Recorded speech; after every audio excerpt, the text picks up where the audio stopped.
আরে আমি তো এই কোয়ার্টারে স্পোকেন ইংলিশ পড়াতে আসি রে। তা তুই কবে এলি এখানে আমাকে জানাসনি তো? তোর বরের সাথে আলাপটা তাহলে হয়ে যেত এতদিনে। জানাবো? তা কাকে জানাবো? বিয়েতে এসেছিলে? বহরমপুর যাওয়ার আগে তো জেঠুর সাথে দেখা করে এলাম। আমি তো তখন এগরাতি। তুমি একটা ফোন তো।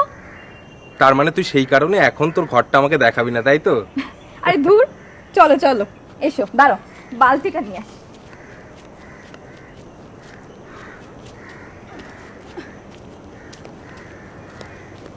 এসো। হ্যাঁ।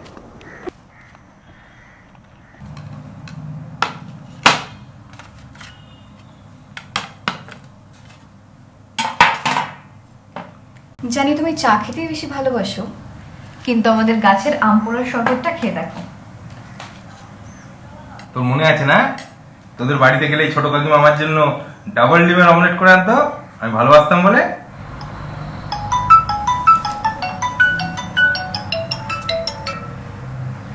আর আমাদের বাড়িতে আসা, তুই তো বৌদিকে নিয়ে এলেই না। আসলে তুমি ঝাল খেতে বেশি ভালোবাসো তো, তাই আমি বেশি লঙ্কা দিয়ে দিয়েছি। যা, লোডশেডিং।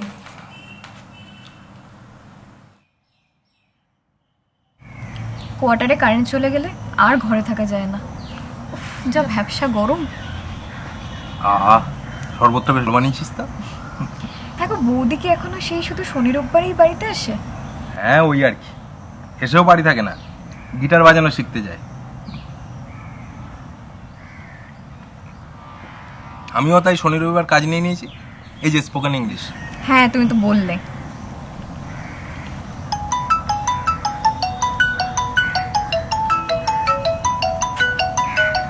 ফোনটা ধরে নে না।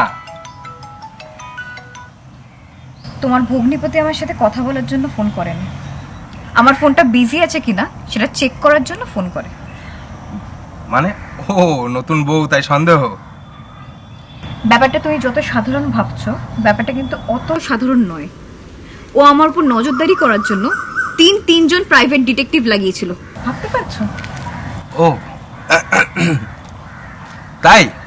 হ্যাঁ গো। আচ্ছা, আমি ভেবেছি আমি কিছুই ধরতে পারবো না। সে আমি বাজারে গেলেও ফলো করে, পার্লারে গেলেও জানলা দিয়ে উকি মারে। দাও, বৃষ্টির মধ্যেও সানগ্লাস পরে একজন ঘুরেছে, ভাবতে পারছো? আরে থোড়াই আমি ডিঙ্কাকে নিয়ে ওপেনলি ঘুরে বেড়াবো নাকি?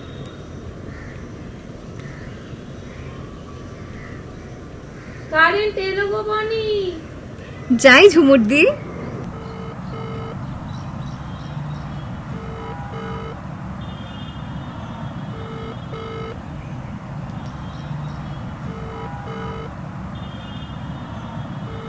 বলো।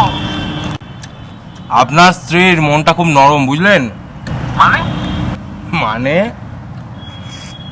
এতদিনে আপনি ঠিক লোককে ধরেছেন।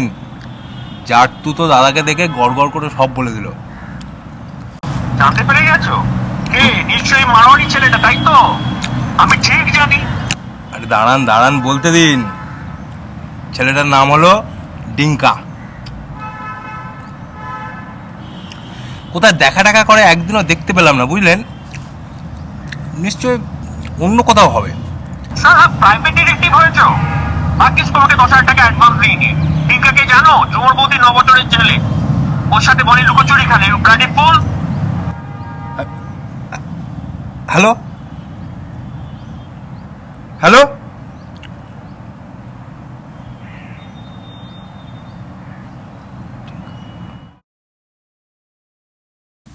পরিশেষে হলো এক অপূর্ব ব্যাপার, যেভাবে ব্রতের হয় মাহাত্ম্য প্রচার।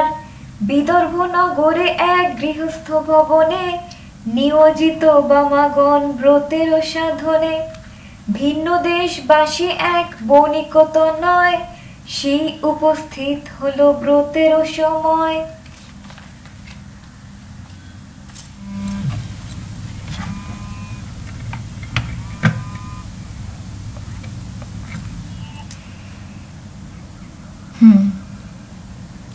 আপাতত 1 মাস ফোন সুইচ অফ থাকবে। পরিস্থিতি নর্মাল হলে আমি কল করব। मतलब सिचुएशन नॉर्मल होने के बाद मैं कॉल करूंगी।